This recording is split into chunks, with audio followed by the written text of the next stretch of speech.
Hey guys, it's Mrs. Gebhardt. I'm a bit under the weather today, so I apologize if I sound a little sniffly, but I'm going to go ahead and walk you through how to begin coming up with ideas for your short story and understanding how you can use inspiration in order to create new original ideas.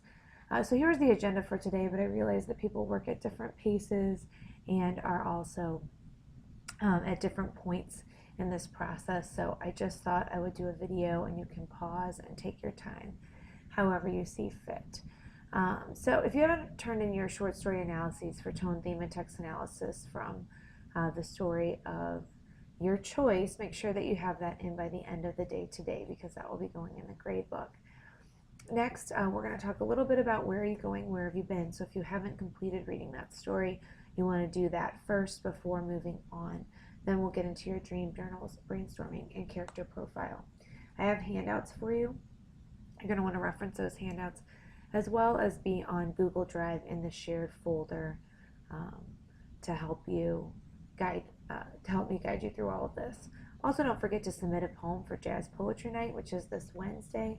I hope all of you decide to come and read, and for more information, you'll have flyers and stuff like that. So your homework for tonight is to complete the character profile.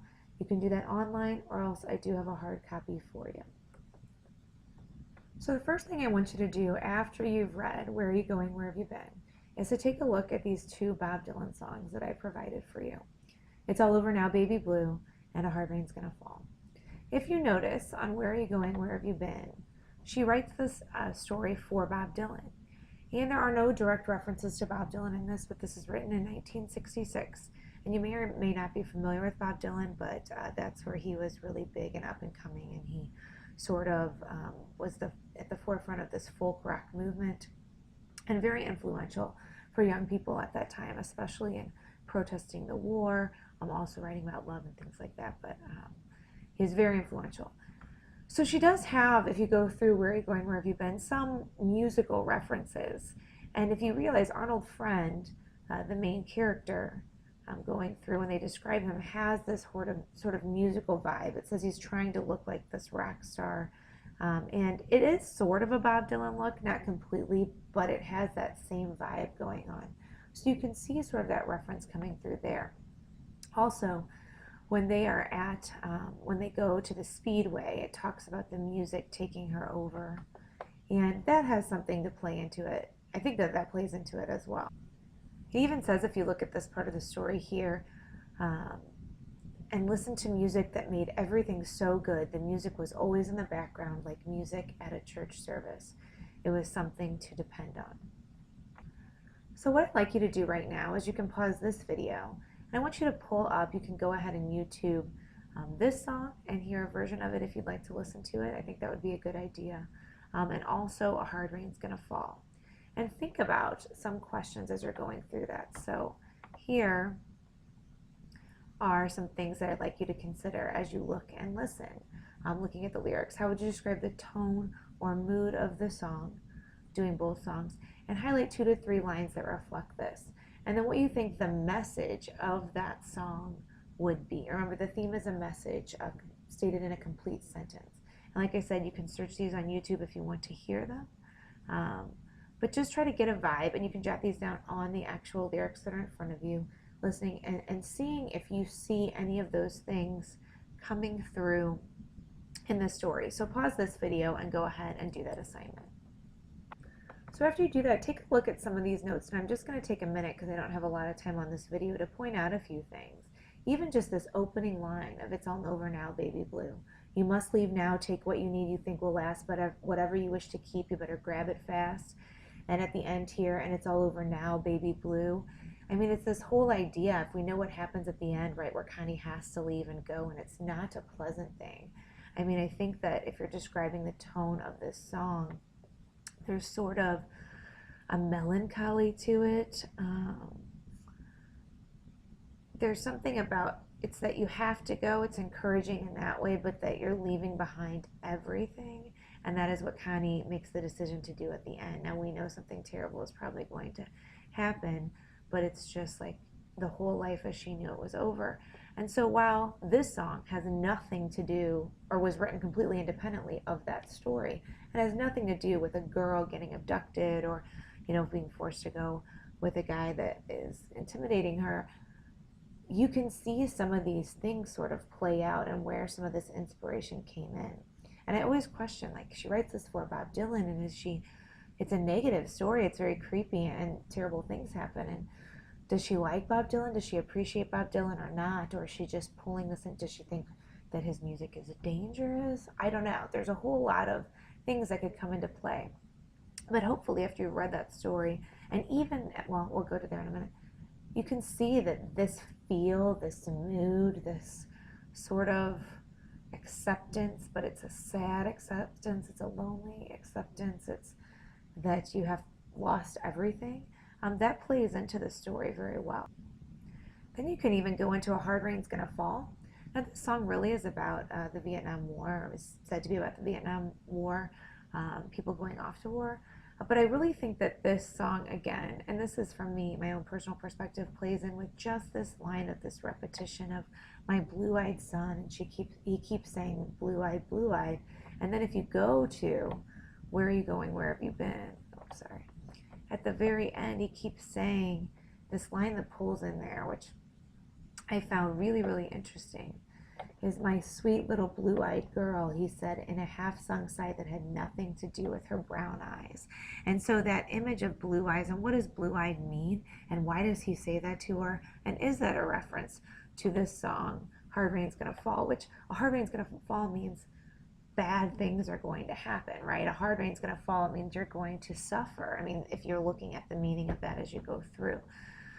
So maybe you can see, like, you've just seen all these terrible things happening. And so again, can you see how this song might be influential in the story, even though it really doesn't have anything to do with the plot line necessarily? The mood, the vibe, the author's attitude coming through, this idea of the song playing out. Then what you guys could do is Wikipedia Charles Schmid, but you don't have to, I've done it for you. One of the things that I asked you guys to do for your dream journals, or what you could have done, was use a news story. If you guys take a look here, there's this man named Charles Schmid, and he was featured in Life magazine March 4th, 1966. And if you look up here, you'll realize that Where Are You Going, Where Have You Been was written in 1966. And it was about a serial killer known as the Pied Piper of Tucson.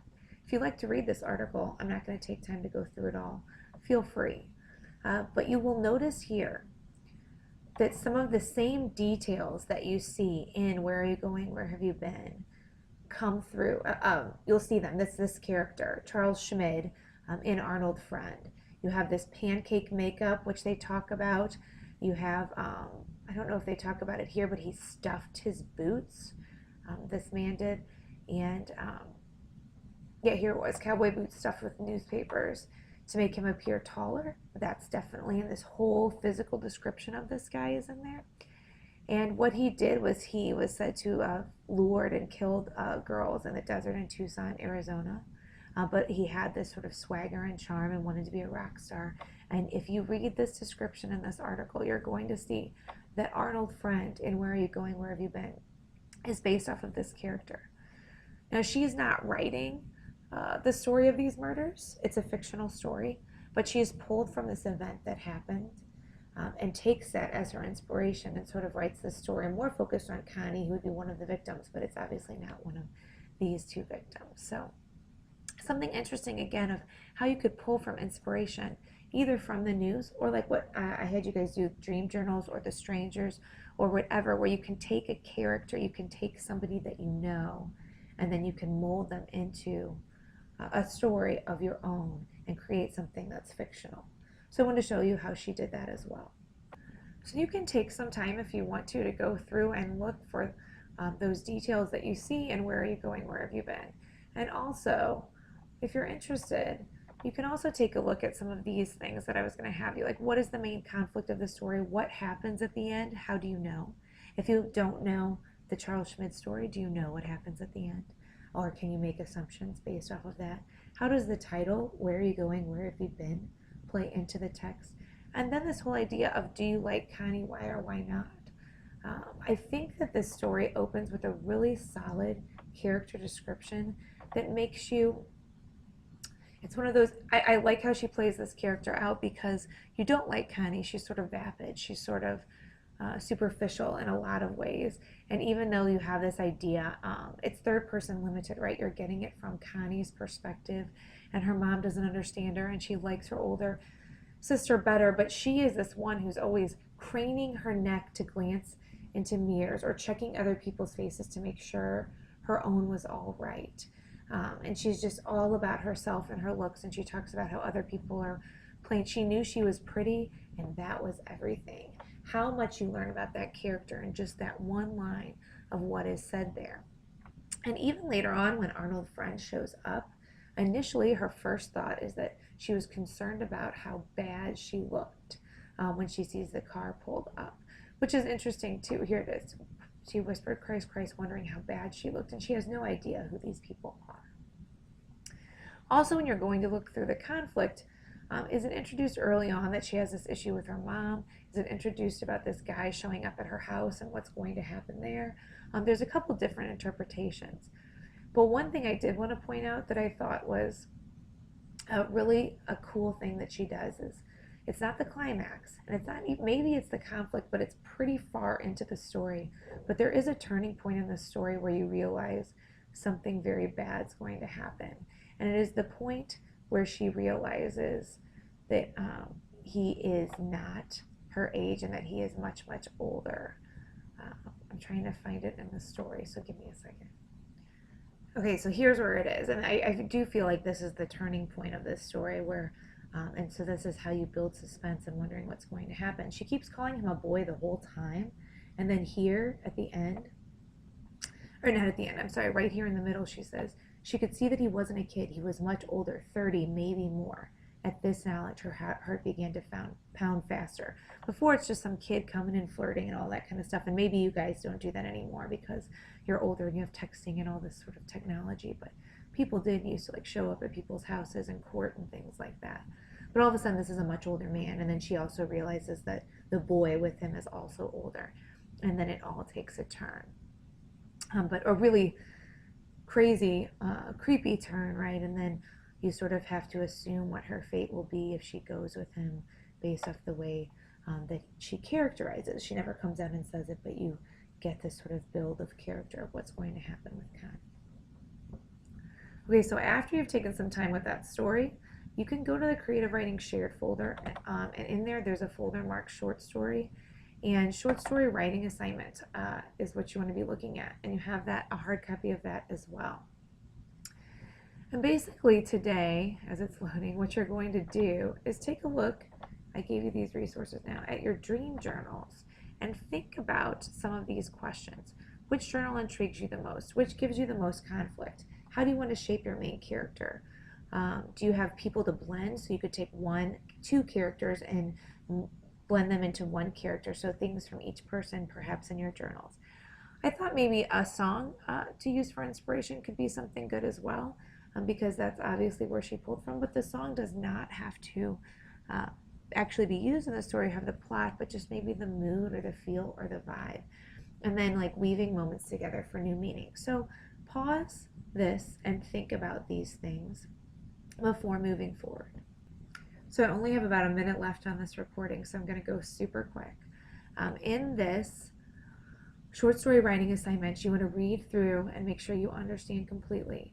You will be graded on organization, dialogue, and characterization, which is what we focused on. So those are the rubrics there. You will also have the opportunity to be assessed for 2 other standards that you might want to improve. So if you want to choose 2 and use those in your short story. What you're going to do for homework tonight, first, here is an outline, which we're going to be working on as well. But it's this character profile here. You're going to answer every single question for your main character, a character perhaps based off of one of your dream journals or other such journals. You're going to choose a main character and answer every single question on this list. Even if you think it's irrelevant, you definitely won't use all this information in your story, but this just helps to give you a clear picture of who your person is. So that's what you want to work on right now. And there's the end of my video. and we'll be moving forward from there. So thanks, guys.